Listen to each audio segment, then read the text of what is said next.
Hey everybody, it's me, Gregory Mannarino, back again for my post-market wrap-up on this, I'm going to say lovely, because there's a big reason why it's lovely. I mean, honestly, well, let me start off, back up with this here, Friday, August 10th, 2018. Why this was lovely is because what we witnessed today was probably the biggest charade I have ever seen played on the markets and the people of the world. And most of them, I know not you, when I finish this, just fell for this hook, line, and sinker. Let's discuss what happened here. No secret, if you follow these markets in any way, shape, or form, or follow my work, I talked about it this morning, there was fear in the markets regarding European banks which got hammered. All of it got sparked off of what's going on here in Turkey. President Trump hit Turkey with some sanctions today. And, you know, Turkey's been struggling now for a little bit. You would never know this if you were watching CNN or Fox or MSNBC, you know, because they don't talk about anything that's important. It's all a distraction. And it played out perfectly. The distraction worked. Where was the distraction? So, again, President Trump hits Turkey with these sanctions. All of a sudden, there's a fear of a contagion because there's no way really to figure out the exposure of European banks to Turkish debt, their currency. You know, it's an incredible thing. There's a lot of fear. Markets got hit. Then, you know, I'm posting all this stuff out here on Facebook and Twitter, and then it hit me. I was like, hold on a minute. And I was the first person, I think, on the planet to post this or say this. I said, what would happen if this was just a setup?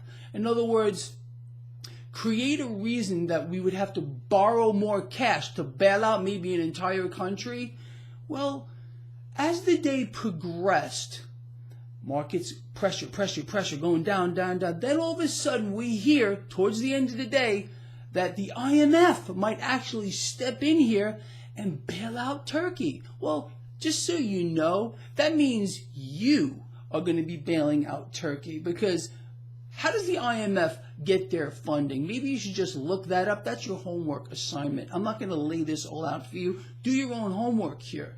So, look, we have witnessed several things occur just in the past couple of weeks that frankly have to be looked at from a complete 180 from how they're being portrayed. Number one was this whole issue with tariffs. There is no doubt in my mind, that I'm sure yours as well, that this could have been handled a different way.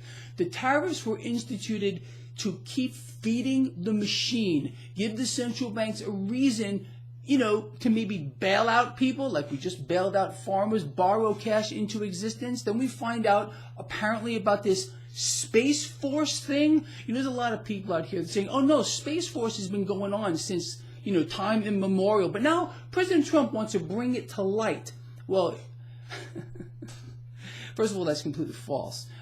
Second of all, maybe he should bring some of the other black ops to light too. For those of you that maybe are a little deluded, no, this is a mechanism to borrow again. And what was created today, I mean, how many of you find it maybe even slightly suspicious, maybe just one cell if you have a brain that functions just a little bit, that we hit Turkey right now when we need to start borrowing even more?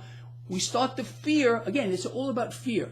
Fear of a possible contagion in the European banks that will spill over here to the United States. People will back anything, any kind of a bailout for the most part, to not have a repeat performance of the last meltdown. You know, that's just bringing me to another point. I was talking earlier today about collateralized debt obligations, credit default swaps. Any of this sound familiar to you? Well, guess what? All of these things that brought down the financial markets around the world the last time, well, they still exist today. Did you know that? Not only do they exist, but they're much worse than they were back then. So, look, I'm going to say this, and I'm going to take a lot of heat for what I'm about to tell you, but I think, and I'm going to say congratulations here to President Trump, got exactly what he wanted. Yet another mechanism to borrow. Another reason to bring the world's central banks to the forefront. Not to take them over every single thing that this guy has done. Look, I don't care. You know, I'm not anti-Trump. I'm anti-anyone who is so ingrained into the system that they will do things that we can't even believe. Like this, to create a reason to borrow. You, via the IMF, is going to be bailing out a country, or possibly bail out a country. How do you feel about that? Last time you got to bail out banks. Now you're going to get to bail out countries. Awesome. Anyway, just one more thing. Let me touch on this while I'm in the mood. Did you know that right now, this was just reported, just before the closing bell, housing affordability has now hit a 1-decade low. What happened a decade ago? Let's see, 2018, 2008. How interesting. Wow. Think that's just a coincidence as well? People, wake up, man.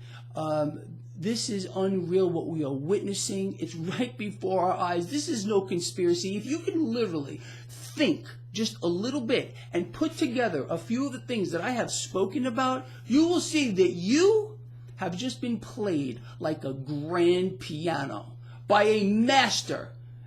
And that master, his name is Donald Trump, who just happens to be the President of the United States. With that said, I'll see you tomorrow for my look ahead. That's going to be all kinds of fun. Remember, love each other, care about each other, and be charitable, because we have to depend on each other. All of these politicians, I don't care what you may think of them, they're not on your side. I think, really, you should know that by now. See you tomorrow.